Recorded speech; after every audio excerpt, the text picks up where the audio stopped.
Last 5 দিন পর আমরা আবারও মার্কেটের মধ্যে ভালো সেলিং দেখলাম। নিফটি আজকে 222 পয়েন্ট নেগেটিভে, সেন্সেক্স 931 পয়েন্ট এবং ব্যাংক নিফটি 822 পয়েন্ট নেগেটিভে ক্লোজ দিয়েছে। সেরকমই যদি আমরা মিড ক্যাপ এবং স্মল ক্যাপ ইন্ডেক্সের দিকে ফোকাস করি, সেখানে আমরা দেখতে পাচ্ছি মিড ক্যাপ ইন্ডেক্স 179 পয়েন্ট পজিটিভে এবং স্মল ক্যাপ ইন্ডেক্স 27 পয়েন্ট পজিটিভে ক্লোজ হয়েছে।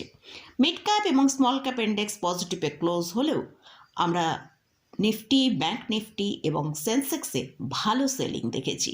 তো মার্কেটে আজকে কেন এতটা সেলিং হয়েছে সেটা নিয়ে ডিসকাস করব। এর সাথে সাথেই আগামীকাল নিফটি, ব্যাংক নিফটি কীরকম মুভ করতে পারে সেটা নিয়ে আলোচনা করব। আর আজকের ভিডিওয়ে আপনাদের রিকোয়েস্টে দুটো স্টক নিয়ে আলোচনা করব। চলুন তাহলে ভিডিওটা শুরু করা যাক।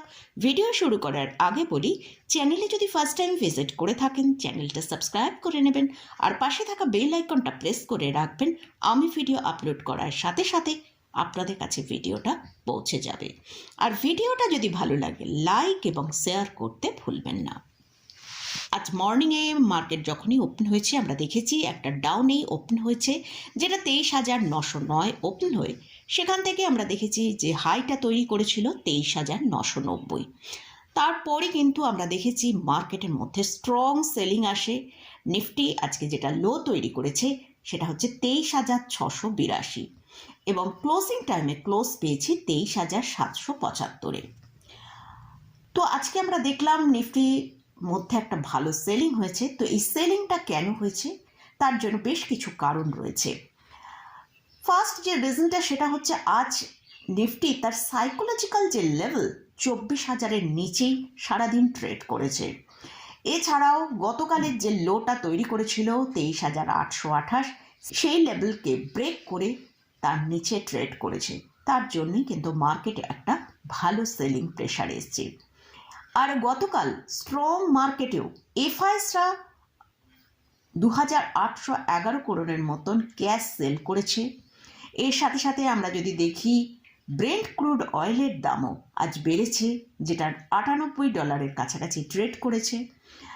তো তারই ফলে আমরা মার্কেটের মধ্যে এতটা সেলিং প্রেশার দেখতে পেয়েছি। আজ নিফটি, আইটি এবং মেটাল ইন্ডেক্সের স্টকে পজিটিভ মুভমেন্ট হলেও অন্যান্য যে ইন্ডেক্সগুলো আছে যেরকম অয়েল, ইনফ্রা, ব্যাংক, এইসব স্টকের মধ্যে ভালো সেলিং ছিল।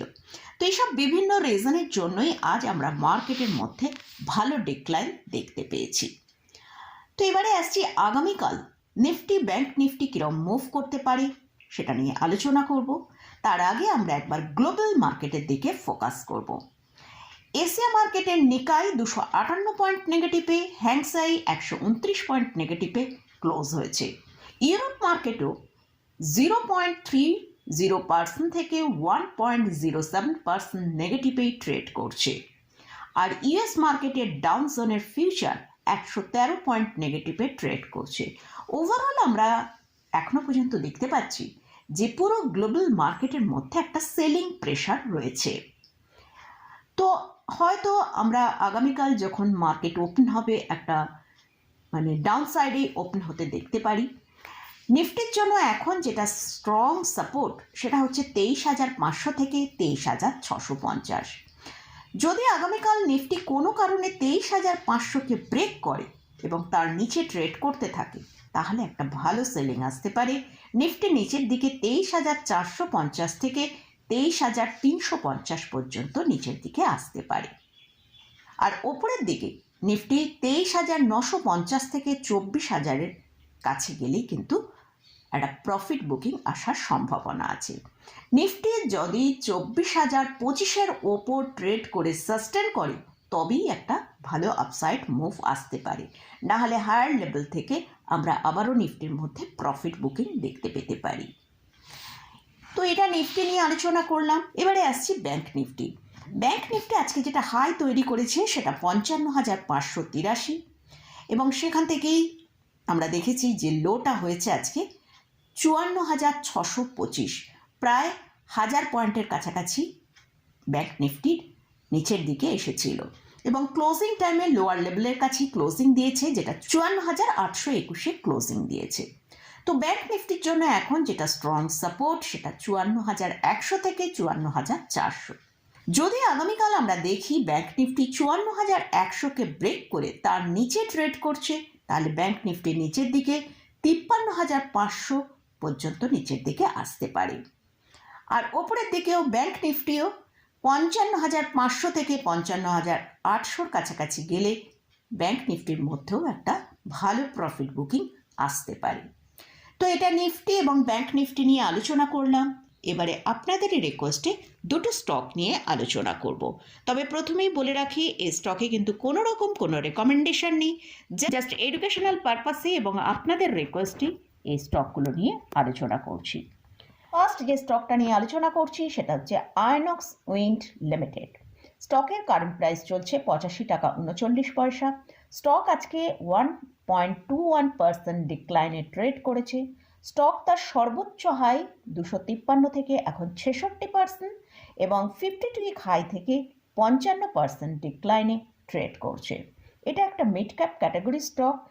এই স্টক রিসেন্ট যে লোটা করেছে সেটা 75 টাকার কাছে। এই লোয়ার লেভেল থেকে লাস্ট 5 দিনে আমরা 15%-এর মতন একটা র্যালি দেখেছি। এই স্টকের এখন যেটা স্ট্রং সাপোর্ট রয়েছে সেটা 80 টাকার কাছে। যদি এই সাপোর্ট লেভেল ব্রেক করে তাহলে স্টককে আবারও আমরা 75-এর কাছে আসতে দেখতে পারি। আর ওপরের দিকে স্টক 87.17 এই লেভেলের ওপর ট্রেড করে সাস্টেন করলে তবেই কিন্তু এই স্টকে একটা আপমুভ আসতে পারে। আমরা চার্টে দেখতে পাচ্ছি এর আগেও দুবার এই লেভেল থেকেই কিন্তু সেলিং এসছে। তো এই রেজিস্ট্যান্স লেভেল যদি পার করতে পারে তাহলে স্টকটা 90 টাকা পর্যন্ত ওপরের দিকে মুভ করতে পারে। নেক্সট যে স্টকটা নিয়ে আলোচনা করছি সেটা হচ্ছে গেল ইন্ডিয়া লিমিটেড।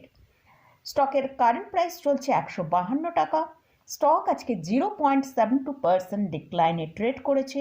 স্টক তার সর্বোচ্চ যে হাই আছে সেখান থেকে 36% ডিক্লাইনে এবং 52 উইক যে হাই আছে সেখান থেকে 20% ডিক্লাইনে ট্রেড করছে। এই স্টকেও রিসেন্ট যে লোটা হয়েছে সেটা 134 টাকার কাছে। এই লোয়ার লেভেল থেকে স্টক অলরেডি লাস্ট কয়েকদিনে 15.56% র্যালি দেখিয়েছে। এটা একটা লার্জ ক্যাপ ক্যাটাগরি স্টক। এই স্টকের শর্ট টার্ম সাপোর্ট যেটা রয়েছে সেটা হচ্ছে 146 টাকা।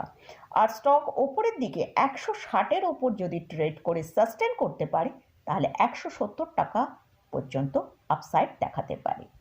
তো এই স্টক এবং ইন্ডেক্স নিয়ে আলোচনা করলাম। এই স্টকে বা ইন্ডেক্সে যদি কোথাও কোনো পজিশন নিতে চান তার আগে ভালো করে চার্ট অ্যানালিসিস করে নিয়ে তারপরই পজিশন নেবেন। তো মোটামুটি আজকের মতন ভিডিওটা এখানেই শেষ করছি।